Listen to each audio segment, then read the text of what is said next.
Bonjour à toutes, bonjour à tous, très heureux de vous retrouver pour une nouvelle vidéo et aujourd'hui, vidéo un peu spéciale parce qu'on est à deux. Je suis avec Enzo qui est journaliste. Salut Enzo, comment vas-tu? Salut Gary, bah écoute, très très bien. Merci de l'invitation. Bah écoute, avec plaisir. On est à deux parce que il y a une information qui est tombée il y a quelques heures, donc ça tombe bien. Bruno Genesio devrait devenir le nouvel entraîneur de l'OM après son expérience à Lille.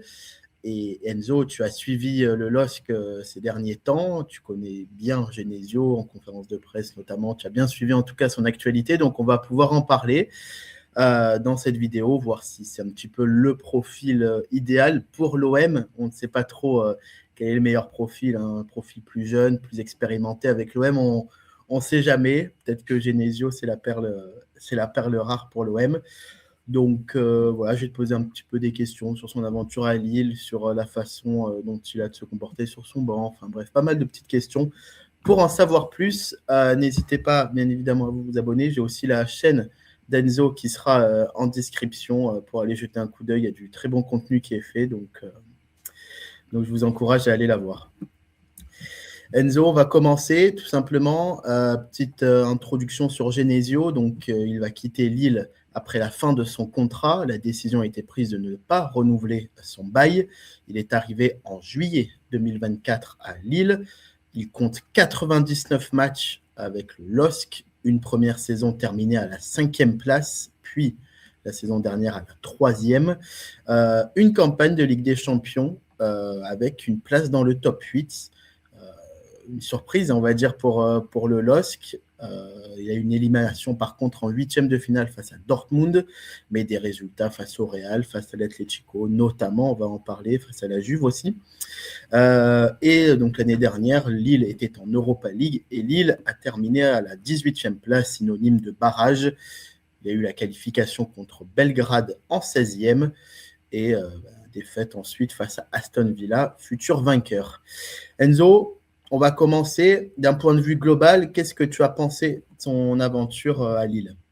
Déjà, il faut se souvenir qu'il y a l'héritage Fonseca quand il arrive. Fonseca qui part, tout le monde voulait le garder, que ce soit les supporters, la direction, etc. Mais lui était parti pour un projet un petit peu supérieur.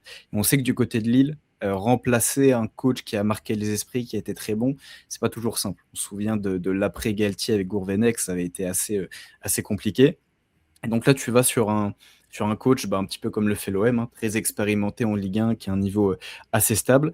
Et finalement, sans peut-être atteindre des sommets en termes de jeu, comme c'était le cas sous Paulo Fonseca. Je pense que c'est pour cette raison qu'il restera un petit peu moins dans les mémoires que Paulo Fonseca. En revanche, niveau comptable, c'est au moins à la hauteur, voire mieux que Paulo Fonseca, parce que quand il arrive, il y a tout de suite ce barrage, ces tours préliminaires de Ligue des Champions, qui sont toujours très très très compliqués, encore plus pour un nouveau coach quand il y a plein de mouvements.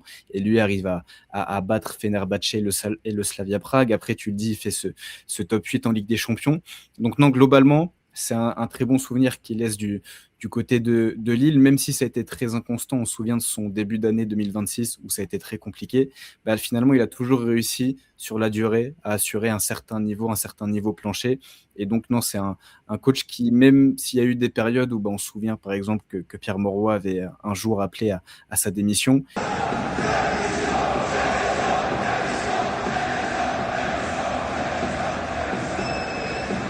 Il laisse malgré tout un bon souvenir parce qu'il a réussi à inverser la tendance et à quitter Lille en les qualifiant directement en Ligue des Champions, une place de mieux que quand il est arrivé. Donc pas forcément de choses à redire sur son passage qui est plutôt très bon dans l'ensemble.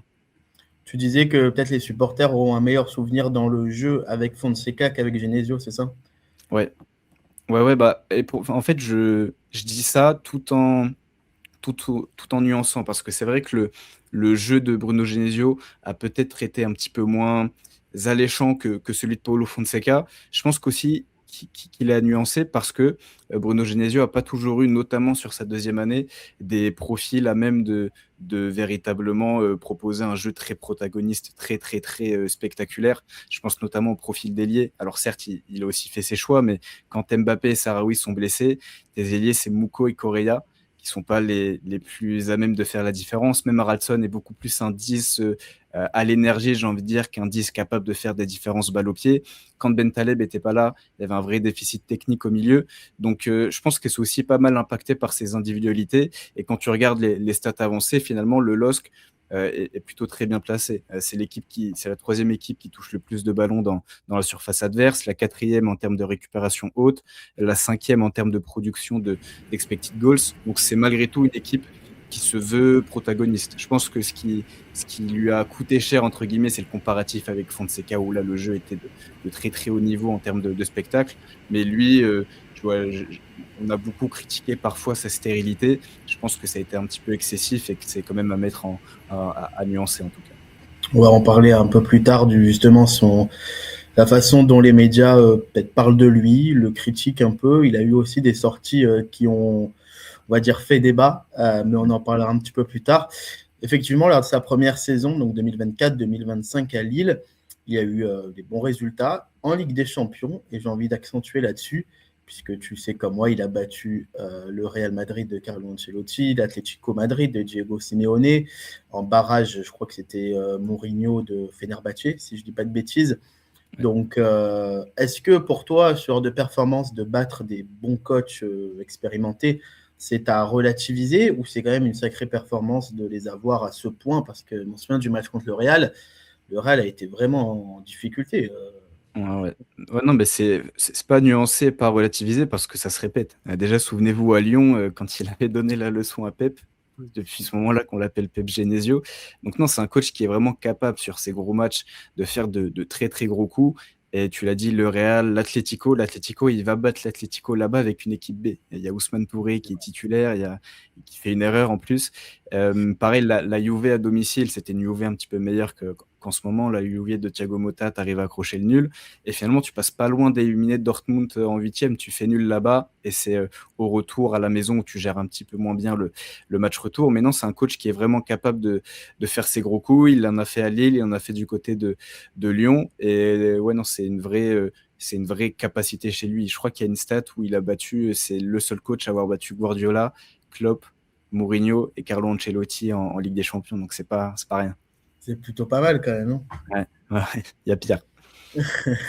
Justement, la saison actuelle, enfin la saison 2025-2026 a été plus délicate. On s'en souvient de la mauvaise passe qu'il y avait eu début 2026 avec une victoire en 9 matchs, des contenus moins aboutis et le sentiment que ça y est, c'était le début de la fin. D'ailleurs, il y avait eu des rumeurs actant un éventuel départ, une démission qui finalement avait été démentie par le club, par Genesio lui-même. Comment tu expliques? Alors, il y a eu des blessés, mais cette saison on va dire, il y a eu plusieurs phases dans cette saison en même temps côté lillois. D'abord des débuts un peu réussis, puis des débuts compliqués, puis ça a fini en boulet de canon. Je repense à la victoire contre l'OM, à Monaco, du côté du LOSC. Comment tu expliques un petit peu cette saison un peu entrecoupée? Je pense que c'est le cas si on met de côté le PSG et même un petit peu Lens, c'est le cas de tous les clubs qui visaient l'Europe. À Marseille, vous êtes bien placé. Là aussi, c'était une saison très irrégulière avec beaucoup de hauts, beaucoup de bas.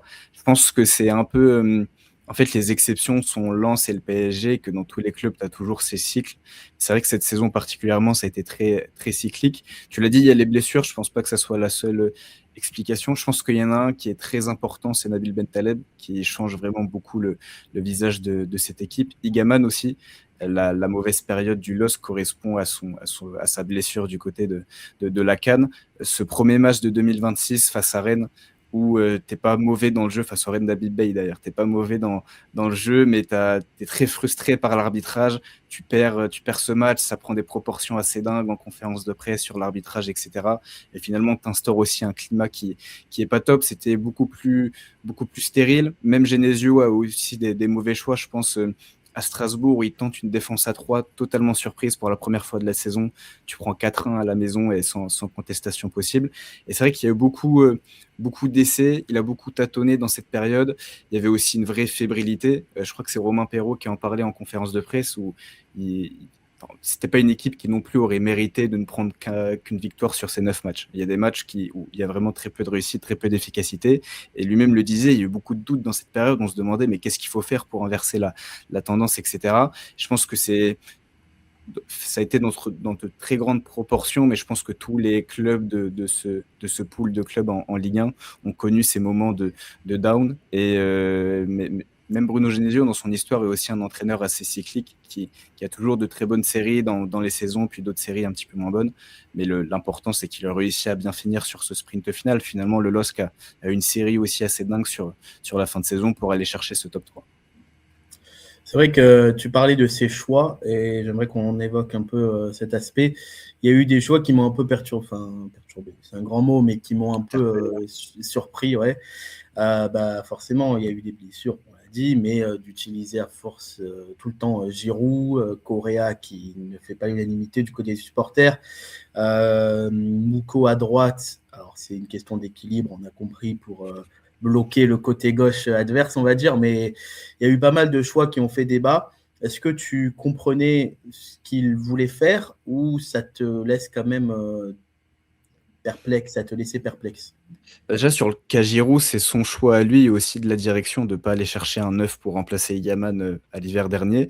Et pendant longtemps, on s'est dit, Bruno Genesio s'est dit que Giroud aurait pu faire l'affaire. Finalement, on a vu qu'il y avait comme des limites dans l'enchaînement des matchs, etc.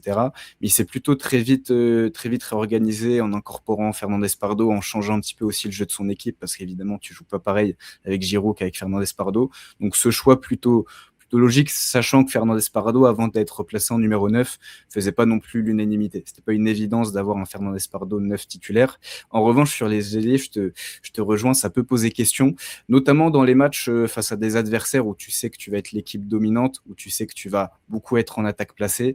Autant face à Monaco, face à l'OM, avoir des Mouko, Correa sur les côtés, c'est plutôt... Ça peut s'entendre parce qu'ils ont tous les deux une fonction structurante, équilibrante. Ils apportent énormément dans l'animation défensive. Autant face à des Angers, Auxerre, face à des blocs beaucoup plus bas, on a vu que ça apportait beaucoup de limites. D'avoir ces deux ailiers-là, un des deux, ok. Avoir les deux en même temps sur le même terrain, tu avais souvent une équipe du LOSC pendant 60 minutes assez stérile, pas capable de faire la différence, surtout quand Bentaleb était absent. Et après, quand tu avais les entrées de Bappé, de Perrin, de profils un petit peu plus percutants, un petit peu avec un énorme pouvoir d'élimination, tout de suite le LOSC faisait la différence. Et sur ce choix des ailiers, ouais, j'ai eu beaucoup de mal à comprendre. On est beaucoup à avoir pas forcément compris ce choix d'aligner ces deux ailiers en même temps, surtout dans des matchs où c'est pas leurs profils qui sont les plus indispensables. Qu'est-ce qu'il disait en conférence de presse pour justifier ça? Tu dois mieux savoir que moi, mais comment il le justifiait? C'était uniquement par rapport à la structure, l'équilibre défensif, ou il y avait une autre justification? Ouais, c'était le premier argument. Le deuxième aussi, c'est qu'il faut pas oublier que quand Lille traverse cette mauvaise passe, Lille se relance aussi en allant battre Rennes, en allant battre Marseille et en battant Lens. Donc 3 gros adversaires face à qui il y avait aussi ces deux ailiers-là, où leur fonction par rapport à l'adversaire était compréhensible. Et donc à partir de ce moment-là, entre-temps, Lille se fait aussi éliminer par Aston Villa. Lille n'a plus qu'un seul match à jouer par semaine. Et donc il se dit, c'est cette formule-là qui a marché avec ces deux ailiers-là. On va continuer comme ça jusqu'à la fin de la saison. À partir de l'élimination en Europa League, il a vraiment une équipe type qui change quasiment jamais d'un match à l'autre et qui est très très claire. Et c'est aussi pour ça, en fait, ces deux visages, ces deux ailiers correspondent à la période de rebond du LOSC. Et donc Bruno Genesio mise là-dessus, mise sur la continuité, plus leur fonction dans l'animation défensive pour les conserver, pour les maintenir titulaires. J'ai une stat et elle s'affichera à l'écran au montage. Genesio face au gros cette saison. Il y a quand même une différence entre les matchs aller et matchs retour, notamment sur la phase de retour. Il ne perd que contre le PSG, contre Lyon et contre Strasbourg. Mais il gagne à Rennes, face à Monaco, face à l'OM, face à Lens lors du derby. En revanche, sur la phase aller, c'est compliqué. Il n'y a que 2 victoires face à l'OM et face à Monaco. Et il s'était aussi fait éliminer contre Lyon en Coupe de France. Est-ce que justement ça montre un petit peu peut-être la limite de Genesio dans les gros matchs ou pas forcément ou pas forcément? Non, pas forcément. Je pense que c'est aussi, je l'ai dit, très tactique quand il a trouvé cette formule avec Correa et Mouko. Ça marchait très bien dans les grands matchs. La deuxième partie de saison, Quand Lille va gagner à Rennes, le plan est très très bon. Face à Marseille, il y a les questions d'arbitrage évidemment qui vont revenir, mais si on les met de côté, le plan aussi du LOSC malgré tout est très très bon. Puis face à Lens, j'en parle pas, c'est le meilleur match du LOSC cette saison. Donc non, c'est un coach qui on l'a dit, hein, même tout à l'heure, en Ligue des Champions, notamment dans les gros matchs, est très très bon. Historiquement, le problème de Genesio, c'est beaucoup plus face aux petits que face aux gros. Et bah, même cette saison, face aux petits, certes, il y a des accros, comme tout club, mais ça reste un coach qui a plutôt bien tenu la route, même si tu perds face à Auxerre, même si tu fais nul face au Havre. J'ai dit, sur la fin de saison, il est condamné un petit peu par l'absence, par la blessure de Bentaleb qui rend son équipe plus stérile. Il n'arrive pas forcément à se réorganiser en changeant de formule sur les ailes. Mais non, face au gros, honnêtement, j'ai pas forcément de doute pour Bruno Genesio. C'est plutôt là-dessus en plus qu'il a bâti sa carrière.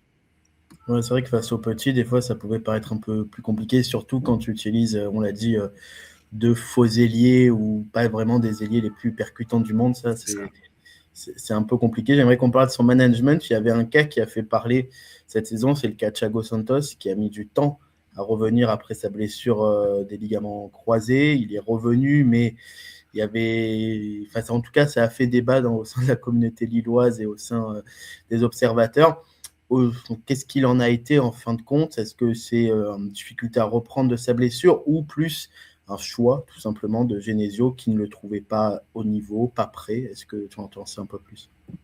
Il a repris sur le mois de septembre. Faut pas oublier qu'il avait eu 11 mois d'absence. Donc les croisés, c'est entre 6 mois et 1 an, et lui a eu une très très longue absence. Et on sait que souvent les croisés, pour le temps de retrouver ton niveau, c'est le même que le temps de convalescence. Donc c'est logique de pas avoir eu un Thiago Santos très très performant tout de suite. Et bah, il a aussi dû faire avec la concurrence de Thomas Meunier, qui est monté en puissance au fil de la saison, qui a vraiment été très très bon. Et puis sur la fin de saison, il y a eu des échos comme quoi l'implication de Thiago Santos était pas la meilleure non plus. Donc c'est un choix qui finalement c'est compris, parce qu'entre le niveau de performance qui était pas top, l'émergence de Thomas Meunier et ses problèmes peut-être d'implication sur la fin de saison, il n'y a pas forcément de débat autour de lui. Sur le papier, ouais, Thiago Santos est peut-être l'un, avant de se blesser, l'un des tout meilleurs latéraux droits de Ligue 1.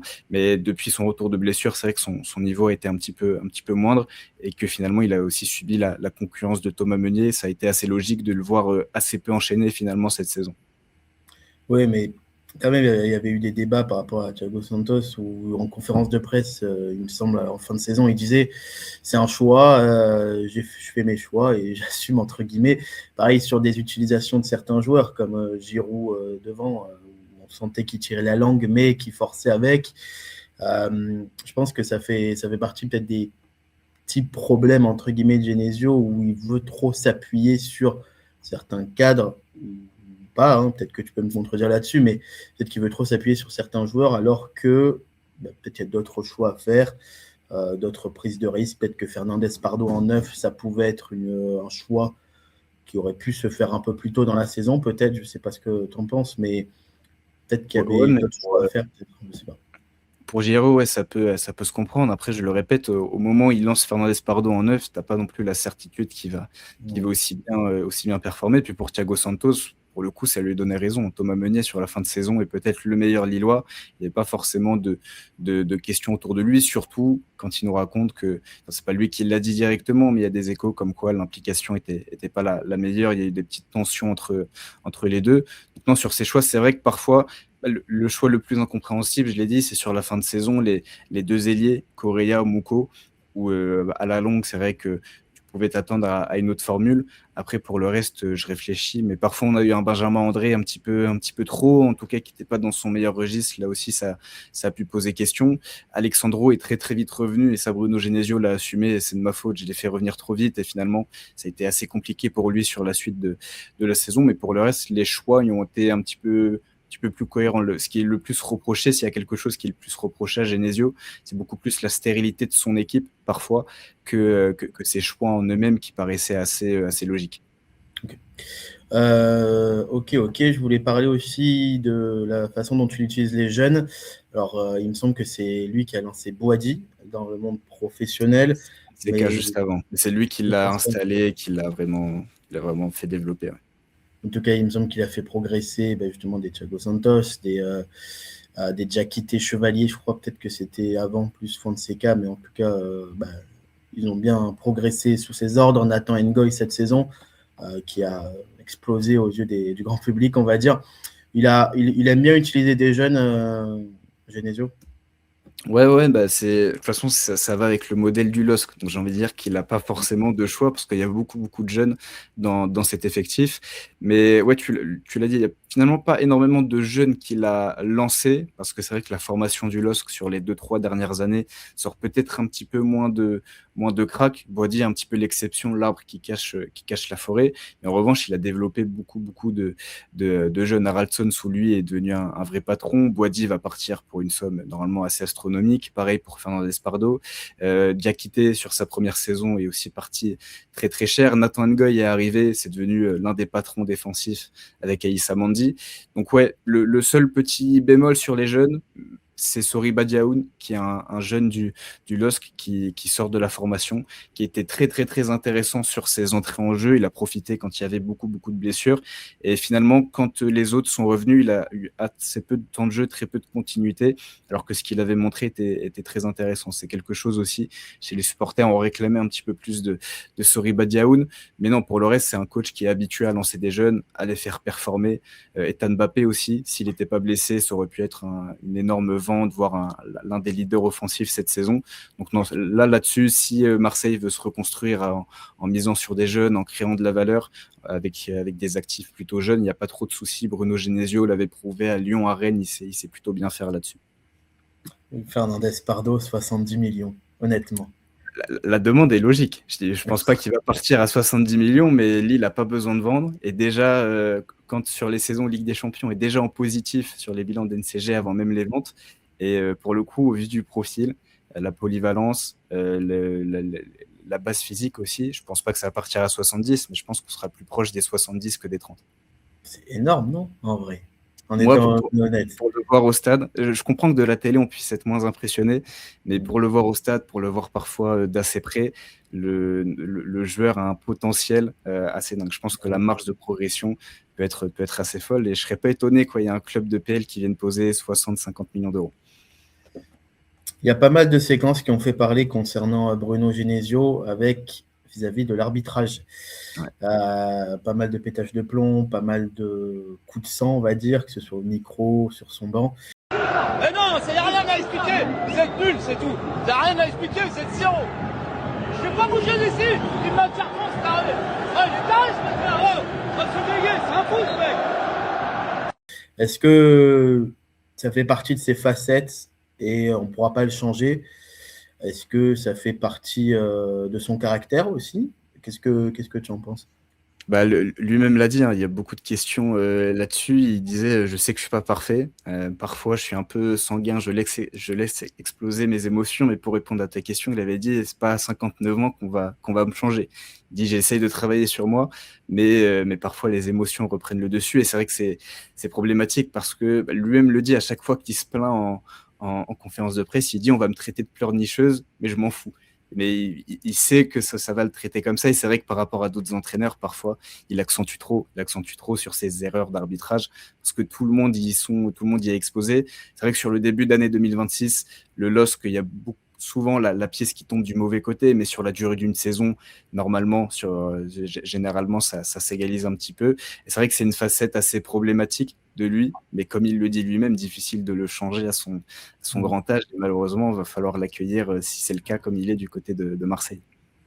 Mais attention à que ces pétages de plomb ne le fassent pas trop dérailler, parce que même durant la saison, au-delà de l'arbitre, peut-être certaines phrases, j'en ai retrouvé quelques-unes où il dit ce soir, il n'y a aucun motif de satisfaction. Qu'est-ce qu'il a pu dire d'autre? Ce qu'on fait depuis le début de l'année, c'est juste la limite du scandale, il avait dit le 23 janvier. Est-ce que ça peut être rédhibitoire, on va dire, dans un contexte comme celui de l'OM? Non, pour le coup, il est très honnête, très lucide et honnête dans ses conférences de presse. Et pour le coup, oui, quand tu regardes les matchs du début de saison, tu peux qu'acquiescer avec ce que dit Bruno Genesio. Et il a l'habitude de protéger son groupe, mais il n'hésite pas non plus à dire quand ça va mal. Et il s'inclut toujours dedans. Il prend soin, il prend jamais à partie un joueur directement en le nommant ou son groupe en particulier. Même quand son groupe donne le sentiment de le lâcher, on lui pose la question, est-ce que vous avez le sentiment d'avoir été lâché? Il va pas tuer son groupe. Il va dire, c'est vrai que ce soir, j'ai eu un sentiment bizarre. Mais même là-dedans, il pointe quelques problèmes de comportement, quelques problèmes d'attitude, mais il n'enfonce pas non plus son groupe en disant que le groupe est catastrophique, que les comportements sont honteux, sont scandaleux. Pour le coup, il a juste une réaction, une analyse souvent honnête des matchs, et très souvent, il s'inclut aussi dans les problèmes tactiques. Je parlais tout à l'heure de Strasbourg, il dit c'est de ma faute, la défense à 3, je l'ai sortie ce soir, je sais qu'il faudra éviter de la ressortir parce que ça n'a pas fonctionné. Et pour le coup, il est très, très honnête, il ne va pas noyer le poisson, il fait rarement de la langue de bois sur l'analyse du jeu de son équipe. Beaucoup disent que le contexte difficile pour les entraîneurs, difficile pour les joueurs. Est-ce que tu penses que Genesio a les épaules pour réussir avec son âge, avec son expérience, avec tous les matchs qu'il a eu en Ligue 1, en Ligue des Champions, en Ligue Europa?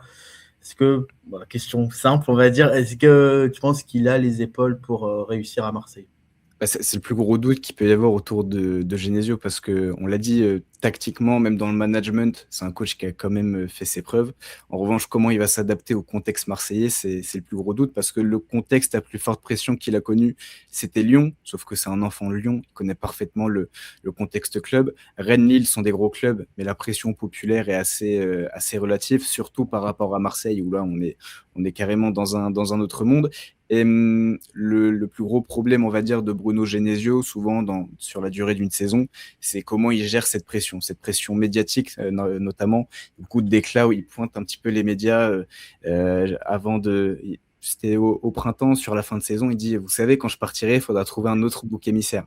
Alors que, pour le coup, la presse avait pas forcément été ultra dure avec lui. Il pointait notamment si t'es pas d'accord, vas-y, hein, mais depuis le début de sa carrière, il y a on va dire un acharnement entre guillemets. Hein.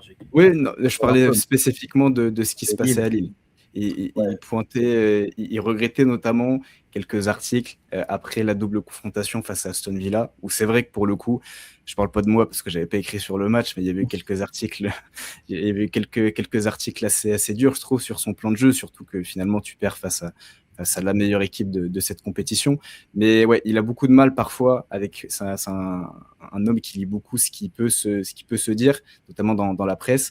Et quand tu es dans la critique, il peut avoir un peu de mal à gérer tout ça. Et la critique du côté de Marseille sera, je sais pas, 2, 3, 5, 10 fois supérieure à ce qui peut se passer du côté de Lille. Et entre cette pression médiatique, cette pression populaire, c'est vrai que c'est peut-être le plus gros doute, la plus grosse interrogation qui peut l'entourer. Comment il va gérer ça? C'est ce qui me fait peur, moi, justement. Parce que l'autre jour, il disait qu'il y avait les rumeurs autour de sa démission parce que le début d'année ne lui convenait pas et qu'il y avait peut-être un peu trop de pression. Attention, parce que si tu dis ça à Marseille, avec tout le respect que j'ai pour Lille, ça peut ne pas passer. Ça peut être très dangereux de sortir des phrases comme ça, malheureusement. Mais tu vois, si non on le dit, je pense que lui, on est bien conscient. Je pense qu'il connaît parfaitement non, mais je pense qu'il sait un peu où il met les pieds. Il sait que tu peux pas avoir la même com à Lille qu'à Marseille. Et j'ose espérer, avec son expérience, qu'il adaptera sa com, qu'il adaptera ses sorties, parce que oui, tu l'as dit, si c'est pas le cas, ça peut beaucoup plus vite poser problème à Marseille qu'à Lille. Tu as dit qu'il pouvait pas changer à son âge. Oui, mais tu vois, il peut s'adapter, il dit je continue de progresser malgré tout, donc il y a peut-être moyen de progresser aussi là-dessus. On espère. Je pense que tu connais bien l'effectif marseillais à l'instant T. Alors, on sait qu'il va y avoir des changements, qu'il va y avoir des départs. Je connais bien l'instant T, mais dans 2 mois, je ne sais pas ce qu'il y aura. Est-ce que tu penses qu'avec l'effectif aujourd'hui, ça lui convient ou il va falloir beaucoup de changements quand même? On a parlé des faux ailiers. Bon, je pense que Greenwood, par exemple, s'il reste, il ne va pas s'en priver et le mettre en numéro 10 ou quoi, par exemple. Ça va être son bon ailier droit et il va lui faire plus de bien qu'autre chose. Mais je ne sais pas, par exemple, un Højbjerg qui peut paraître un peu lourd, un peu plus âgé, est-ce que ça lui convient? Pareil, par exemple, pour un Medina, un Balerdi. Alors, même s'il y en a pas mal, ils sont premiers un départ, hein, mais il peut convenir ce que Genesio veut développer. On est plutôt sur un 4-2-3-1 avec Genesio. Donc, je Mhm. pense qu'il va falloir recruter à certains postes. Je pense notamment au poste de latéraux. Marseille jouait beaucoup avec des pistons. Et c'est vrai que même en jouant avec des pistons, il y avait des manques. Et je pense qu'il va falloir recruter là-dessus. Après, c'est difficile à dire parce que il y a énormément de départs. Tu parlais des Greenwood, mais je pense qu'il y a plus de chances qu'ils partent Ouais. que ce qui reste. Sur le papier, je pense que ça peut lui convenir. Et dans tous les cas, même si ça lui convient pas, il y aura tellement de mouvements qu'il va travailler avec Greg Lorenzi pour aller chercher pour aller construire un effectif qui lui conviendra. Mais oui, tu vas pas non plus totalement changer comment dire, de formule. Je pense que Bruno Genesio est capable, même s'il y avait, imaginons, je sais pas, un match des tours préliminaires dès début août, il aurait été capable de construire quelque chose qui tient à peu près la route pour cette équipe. J'ai pas trop de doutes là-dessus. C'est un coach qui est assez pragmatique, qui arrive à faire un petit peu avec les moyens du bord, et on l'a vu quand Lille avait une dizaine de blessés, ils sont toujours plutôt bien sortis. C'est vrai qu'il va y avoir beaucoup de départs côté OM cet été et je ne sais pas trop qui va arriver. Je pense qu'on peut avoir confiance en Lorenzi et avec Genesio qui puisse travailler de manière correcte. Nous, on arrive bientôt à la fin de cette vidéo. Alors, question qui peut paraître un peu difficile à répondre comme ça. Est-ce que tout simplement c'était le profil idéal en sachant qu'il y a eu quelques rumeurs autour de Christophe Galtier, même si je pense que c'était infondé. Il y avait la rumeur Conceição, il y avait aussi une petite rumeur adjuteur, mais là aussi, je ne pense pas que ça allait plus loin que ça. Est-ce que, au vu du marché aussi, parce que c'est pas évident, est-ce que Genesio, c'était tout simplement le profil idéal pour Marseille? Profil idéal, parfait, je sais pas, parce qu'on l'a dit, il y a des limites, notamment dans la gestion de la pression, dans l'appréhension du contexte. Par contre, dans la limite de ce que pouvait attirer l'OM, je pense que c'est le coach qui coche le plus de cases. Il coche pas absolument toutes les cases, mais je pense pas que l'OM aurait pu trouver le coach qui coche toutes les cases. Et pour le coup, il en coche, quand même pas mal. L'expérience Ligue 1, comme le niveau plancher dans sa carrière, il n'a jamais fini une saison au-delà du top 6. C'est un coach, tu sais ce que tu auras. Tu sais que tu n'auras peut-être pas une saison à la Lens, Pierre Sage, un coach qui va te faire ultra surperformer, mais tu sais que par contre, le niveau plancher sera d'un assez haut niveau. Coach français aussi, c'était important, francophone, expérience Ligue 1 français, c'était important dans le portrait robot recherché. Et non, je pense qu'il coche quand même pas mal de cases et que c'est. Je ne sais pas si c'est le meilleur profil, parce que j'ai peut-être pas pensé à tous les profils d'entraîneurs qui étaient sur le marché, mais parmi ceux qui ont été évoqués, je pense que c'est celui qui apporte le plus de garanties. Ouais. Moi, je te mens pas, je suis un peu sceptique. Je comprends, ouais. Par rapport à la pression dont on a parlé, par rapport à plein de choses. Mais après, en fait, je suis un peu partagé parce que on a voulu un coach séduisant avec l'envie de faire jouer ses équipes comme De Zerbi. On a vu ce que ça a été et globalement, son passage reste plus que décevant, hein, Roberto. On a pris un coach comme Habib Beye qui, en tant que pompier de service, mais on a vu que ça ne marchait pas. Moi, je ne sais pas. Est-ce que Genesio, qui est un coach plus peut-être pas terre à terre, mais qui connaît, qui sait ce qu'il fait, mais qui est moins sexy, on va dire. On va pas se mentir, on va pas se régaler au Vélodrome devant Genesio. Maintenant, s'il garantit plus de résultats, je sais pas. J'ai hâte de voir ça en tout cas parce qu'on a pris des coachs un peu mous, si je puis dire, comme par exemple Marcelino, ça n'a pas marché.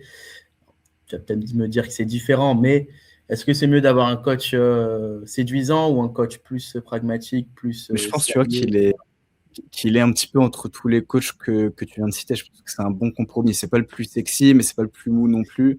Et tu l'as dit, peut-être pas le coach avec lequel on va le plus se régaler, mais je pense aussi qu'il est pas mal dépendant de ses individualités. Souvenez-vous de son Rennes qui était vraiment très, très, très impressionnant parce qu'il avait des profils aussi très capables en fait d'assumer ce projet de jeu assez spectaculaire, et ça dépendra de ce que vont faire lui et Greg Lorenzi sur le mercato. Mais je pense qu'avec Genesio, tu as un bon compromis sur pas mal de points malgré tout.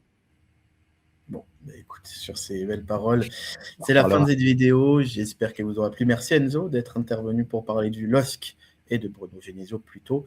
Et puis, on se retrouve très prochainement pour une nouvelle vidéo sur l'OM. Abonnez-vous à Marseille Inside sur Instagram, sur YouTube et aussi à la chaîne d'Enzo qui est en description. Je vous souhaite de passer une bonne fin de journée et allez l'OM!